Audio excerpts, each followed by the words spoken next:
Question number 4 है express in logarithmic form, Urdu में कहेंगे लोगरिथमिक शक्ल में लिखना है इसको। तो ये तीनों पार्ट बिल्कुल आसान है। 3 की पावर 7 2187, सेकंड पार्ट a की power b is equal to c, 12 की पावर 2 बराबर है 144। तो सिर्फ हर एक के साथ इसको लिखने, तो इन लोगरिथमिक फॉर्म सिर्फ लॉग लिखते जाने और ये जो पावर है इसको 7 को इधर और 2187 को उधर लिख देना, बस इतनी सी बात है। 2187 इक्वल 7। इसी तरह ये सेकंड पार्ट में भी ये सब में लिखने होते लोगरिथमिक शक्ल में या इन लोगरिथमिक फॉर्म।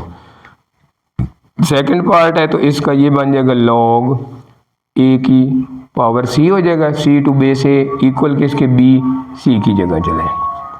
तीसरा पार्ट है इसकी लोगरिथमिक फॉर्म, लोगरिथमिक शक्ल में क्या होगा, लॉग लिख दिया 12 और ऊपर पावर क्या बन गई 144 इक्वल टू 2। तो बस एक एक लाइन में